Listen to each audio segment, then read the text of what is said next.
ഇനി വരാൻ പോകുന്ന സൂപ്പർ കപ്പിൻ്റെ ക്വാർട്ടർ മത്സരത്തിൽ കേരള ബ്ലാസ്റ്റേഴ്സും മോഹൻ ബഗാനുമായിരിക്കും ഏറ്റുമുട്ടുക. മത്സരം നടക്കുവാനായിട്ട് പോകുന്നത് ഏപ്രിൽ 26-ന് വൈകിട്ട് 4:30-ക്കായിരിക്കും. കേരള ബ്ലാസ്റ്റേഴ്സ് തങ്ങളുടെ മെയിൻ 11 തന്നെ ഇറക്കി കളിക്കുമ്പോൾ മോഹൻ ബഗാൻ തങ്ങളുടെ മെയിൻ 11 ഇറക്കുവാനുള്ള സാധ്യതകൾ വളരെയധികം കുറവാണ്. ഈ ഒരു തവണ അവർ കൂടുതലും സാധ്യത, അതായത് കൂടുതൽ ഇറക്കുവാനായിട്ട് സാധ്യതയുള്ളത് ഇന്ത്യൻ താരങ്ങളെയാണ്. നമുക്കറിയാം, ISL അവർ മികച്ച പ്രകടനം കാഴ്ചവെച്ചിട്ടുണ്ടായിരുന്നു. അവരുടെ മെയിൻ ടീം തന്നെയായിരുന്നു എല്ലാ മത്സരങ്ങളിലും ബൂട്ടണിഞ്ഞിട്ടുണ്ടായിരുന്നത്.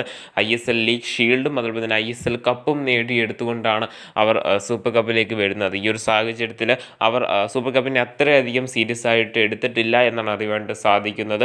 സോ അവരുടെ മെയിൻ 11 ആയിട്ടുള്ള, അതായത് ഒരുപാട് ഇന്ത്യൻ താരങ്ങൾക്ക് അവസരം ലഭിക്കാനുള്ള സാധ്യതകൾ കൂടുതലാണ്. എസ്പെഷ്യലി മലയാളി താരങ്ങളായിട്ടുള്ള സഹൽ അബ്ദുൾ സമദിനും ആഷിഖ് കുര്യണിനും കൂടുതൽ അവസരങ്ങൾ ഈ ഒരു സൂപ്പർ കപ്പിൽ ലഭിക്കുവാനുള്ള സാധ്യതകൾ കൂടുതലാണ്. ബ്ലാസ്റ്റേഴ്സിൻ്റെ മുൻ താരമായിട്ടുള്ള സഹൽ അബ്ദുൾ സമദിന് ആയിരിക്കാം ഒരു പക്ഷേ കൂടുതൽ പ്രയോറിറ്റി ഈ ഒരു തവണത്തെ സൂപ്പർ കപ്പിൻ്റെ മത്സരങ്ങളിൽ ഉണ്ടാവാനാണ് സാധ്യതകൾ കൂടുതൽ.